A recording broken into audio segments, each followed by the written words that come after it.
जय गुरु जी, शुक्राना गुरु जी, संगत जी, गुरु जी महाराज के चरणों में उनकी बेटी का कोटि कोटि नमन और सारी संगत को भी जय गुरु जी। आप सबका इस चैनल लाइफ विद गुरु जी में बहुत बहुत स्वागत है। एक बार फिर से संगत जी, आप सब संगत को बैसाखी पर्व की बहुत बहुत बधाई हो, बहुत बहुत शुभकामनाएं हों।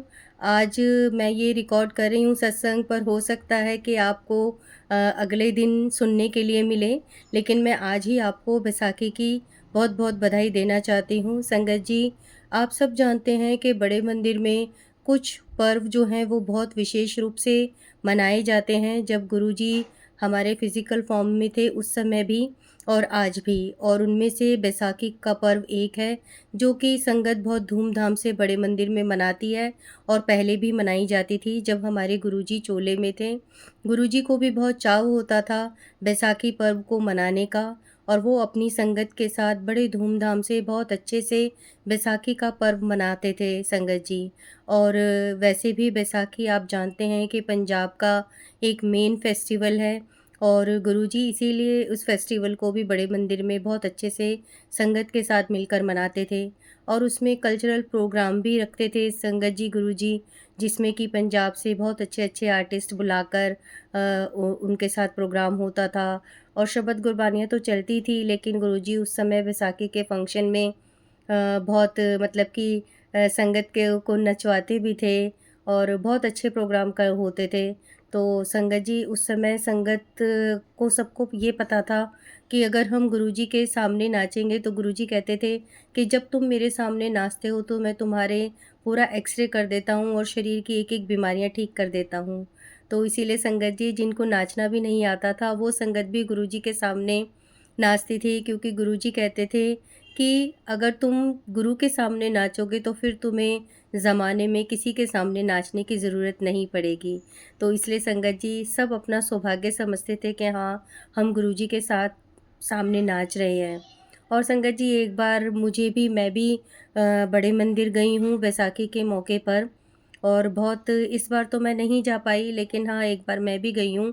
गुरुजी ने मुझे भी ये मौका दिया कि मैं भी वैसाखी के पर्व पे बड़े मंदिर गई थी, और उस समय भी मैंने देखा कि पंजाब से बहुत बड़े-बड़े सिंगर बड़े मंदिर में बुलाए गए थे, और उनमें से जो गुरदास मान जी हैं, उस समय जिस समय मैं गई थी, उस समय गुरदास मान जी आए हुए थे और बहुत अच्छे-अच्छे मतलब कि वो पंजाबी जो होते हैं, फ़ोक जैसे सॉन्ग होते हैं, वो भी गा रहे थे और शबद गुरबानी भी चल रही थी। बहुत अच्छा माहौल था बड़े मंदिर का, और लंगर प्रसाद भी बहुत अच्छा होता है। संगत जी, आज का जो सत्संग है बैसाखी के मौके पर, वो मैं आपके साथ एक शुक्राना सत्संग साझा करने जा रही हूँ कि गुरुजी महाराज हमारे कल्याण कैसे करते हैं, और जिनका कुछ कल्याण का हमें पता भी नहीं चलता संगत जी, और कुछ कल्याण होते हैं जो हमें बाद में पता चलते हैं। तो ये एक शुक्राना सत्संग है, और मुझे लगा कि मेरे को आप लोगों के साथ अभी ही ये शुक्राना सत्संग शेयर करना चाहिए। संगत जी, जैसा कि आप जानते हैं कि गुरुजी महाराज हमेशा अपनी बेटियों को, अपने बच्चों को बहुत प्यार करते हैं, उनका बहुत कल्याण भी करते हैं, और बेटियों पे गुरुजी की हमेशा से विशेष कृपा रहती है संगत जी। तो संगत जी, ये जो शुक्राना सत्संग है, मेरा बेटी से रिलेटेड है, मेरी अपनी बेटी से, और मेरी बेटी क्या है, गुरुजी की बेटी है, और गुरुजी ने हमेशा उसका बहुत साथ दिया है, हमेशा उस पे अपनी मेहर बना के रखी है। तो संगत जी आइए आज का सत्संग शुरू करते हैं गुरुजी महाराज से आज्ञा लेते हुए। ओम नमः शिवाय, शिव जी सदा सहाय। ओम नमः शिवाय, गुरुजी सदा सहाय। संगत जी, जैसा कि आप सब जानते हैं कि आजकल का जो एजुकेशन सिस्टम है बहुत डिफ़िकल्ट होता जा रहा है, और इसीलिए हमारे बच्चे जो हैं बहुत डिप्रेस भी रहते हैं, क्योंकि बहुत कुछ करने के बाद भी बच्चों को बहुत जल्दी से कुछ नहीं मिल पाता, आसानी से नहीं मिल पाता। देखिए, पहले तो सिर्फ़ बच्चों को जॉब के लिए ही कोई कॉम्पिटिटिव एग्ज़ाम देना पड़ता था, लेकिन संगत जी आज का समय ऐसा है कि बच्चों को अपनी एजुकेशन को भी आगे बढ़ाने के लिए पहले एग्ज़ाम क्लियर करने पड़ते हैं, एंट्रेंस एग्ज़ाम होते हैं, तब बच्चों को आगे अपनी पढ़ाई को आगे बढ़ाने के लिए एडमिशन मिलता है। तो इसी तरह से संगत जी मेरी बेटी ने भी आफ्टर ग्रेजुएशन सीयूटी का एग्ज़ाम दिया था, सीयूटी एंट्रेंस एग्ज़ाम दिया था और वो क्लियर करके उसको गुरुजी महाराज ने एडमिशन दिलवाया था आईएमसी में। और आईएमसी बहुत अच्छी यूनिवर्सिटी है, गुरुजी ने बहुत अच्छी यूनिवर्सिटी में उसको एडमिशन दिलवाया, जो इंडिया की सबसे टॉप गवर्नमेंट यूनिवर्सिटी है। और उसमें उसने डिजिटल मीडिया पीजी डिप्लोमा किया है और अभी मतलब ख़त्म नहीं हुआ है, कोर्स ख़त्म हो गया है, लेकिन अभी उसको क्या था, संगत जी की इंटर्नशिप चाहिए थी। जैसे ही एग्ज़ाम ख़त्म हुए तो कॉलेज से मतलब एग्ज़ाम से पहले ही कॉलेज वालों ने बोल दिया था कि आप प्लेसमेंट में तब बैठेंगे जब आप 1 महीने की इंटर्नशिप कर लेंगे। और कॉलेज की तरफ से उसको इंटर्नशिप मिली भी थी, लेकिन उसको उसमें मतलब इंटरेस्ट नहीं था। वो कह रही थी कि जो मुझे वहाँ पे इंटर्नशिप मिली है कॉलेज की तरफ से, उसमें मतलब इतना अच्छा काम नहीं है जो कि मुझे आगे जाके कोई बेनिफिट होगा मुझे उससे। तो वो फिर और कहीं जैसे ही एग्ज़ाम ख़त्म हुए उसके बाद वो और कहीं ढूँढ रही थी और काफ़ी कोशिश कर रही थी, लेकिन उसको संगत जी कहीं भी इंटर्नशिप मिल नहीं रही थी। और हमने अपने काफ़ी जो रिलेटिव्स होते हैं, देखिए फिर यही होता है कि हम आस-पास के उनको बोलते हैं अपने रिलेटिव्स को, अपने फ्रेंड्स को। तो मैंने भी बहुत जगह बोला कि भई उसको इंटर्नशिप चाहिए, काफ़ी लोगों को बोला। लेकिन जहाँ भी बोला वो सब यही होता था, कोई कहता था 6 महीने की इंटर्नशिप हो सकती है, कोई कहता था 3 महीने की हो सकती है, 1 महीने की तो इंटर्नशिप मिलना मुश्किल है।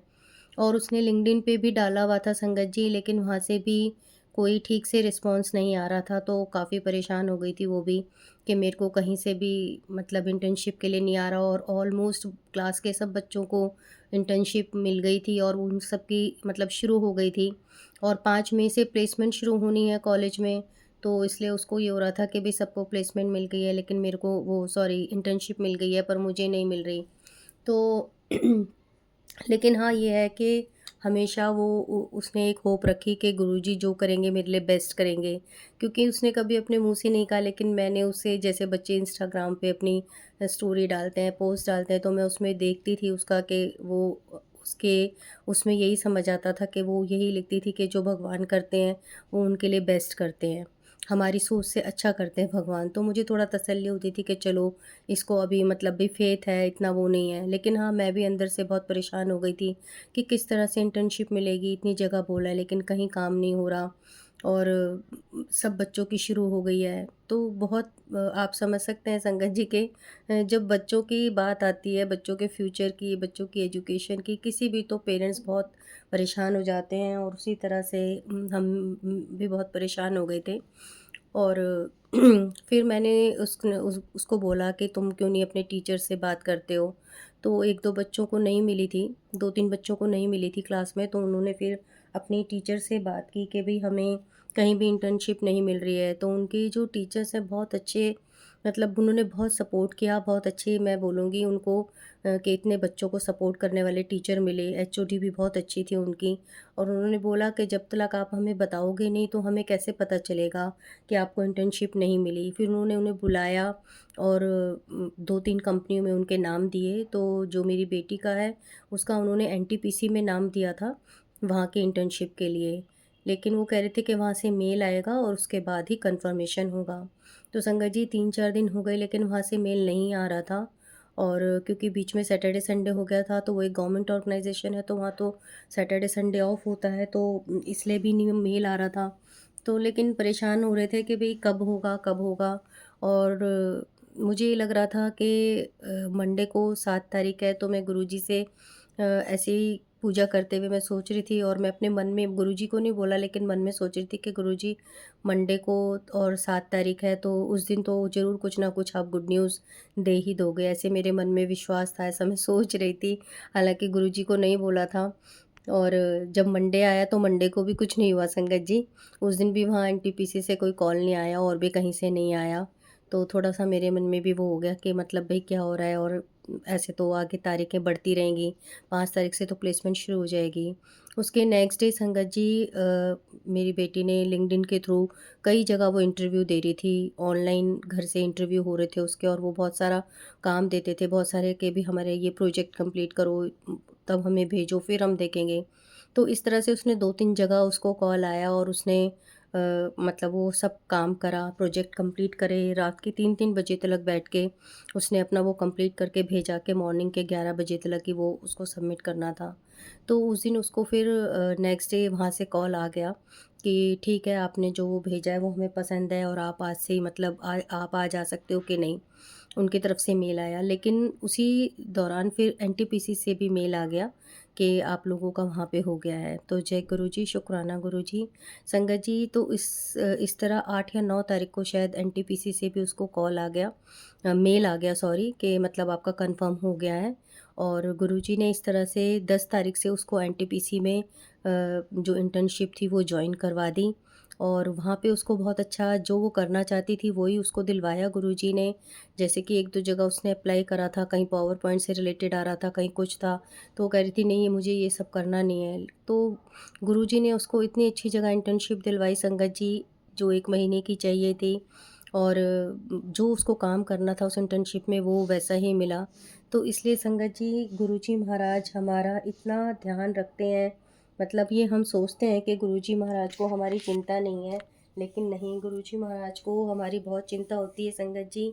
और अपनी बेटियों पे तो वैसे भी विशेष रूप से उन मतलब कृपा रखते हैं। और बस मैं यही कहना चाहूँगी संगत जी, ये मेरा शुक्राना सत्संग था। और बैसाखी के मौके पे आपको मैं ये गुड न्यूज़ देना चाहती थी कि देखिए संगत जी, बैसाखी से पहले ही गुरुजी ने बेटी को ब्लेस कर दिया और उसकी मनपसंद इंटर्नशिप दिलवा दी।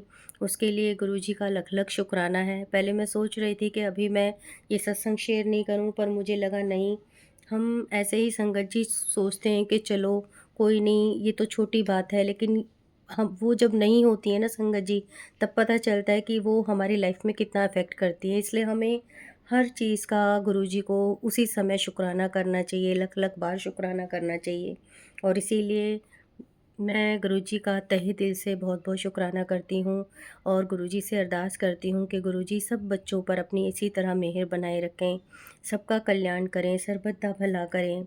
और संगत जी, बैसाखी के मौके पर आपको यही गुरुजी की तरफ से एक संदेश समझिए या एक बात समझिए या एक सत्संग समझिए, ज़रूर कहना चाहूँगी कि देखिए संगत जी, गुरुजी महाराज ने जो हमारा हाथ पकड़ा है, तो वो बहुत सौभाग्य की बात है।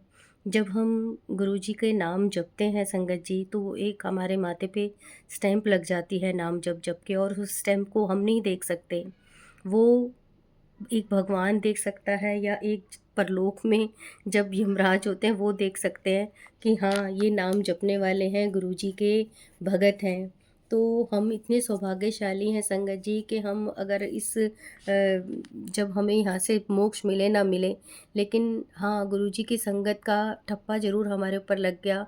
और हमें मोक्ष मिले ना मिले, लेकिन इतना ज़रूर गुरुजी महाराज हमारे लिए करेंगे कि हमें दोबारा से इंसान योनि में जन्म मिलेगा और हम दोबारा से गुरुजी का नाम जप कर सकेंगे। क्योंकि संगत जी, जब तक हमें गुरुजी नहीं मिले थे तब तक पता नहीं हम अपनी लाइफ में क्या-क्या कर रहे थे। और इसीलिए इतना हमें विश्वास रखना चाहिए कि मोक्ष मिले ना मिले, लेकिन गुरुजी महाराज की संगत का ठप्पा हमारे माथे पे लग गया है। और वो उससे हमारा कितना कल्याण होगा संगत जी, वो हमें बाद में ही पता चलेगा। तो संगत जी, बस आज के लिए मैं अपनी वाणी को यहीं विराम दूँगी। और अंत में दोबारा एक बारी फिर से सबको बैसाखी की बहुत-बहुत बधाइयाँ। जय गुरु जी, शुक्राना गुरु जी।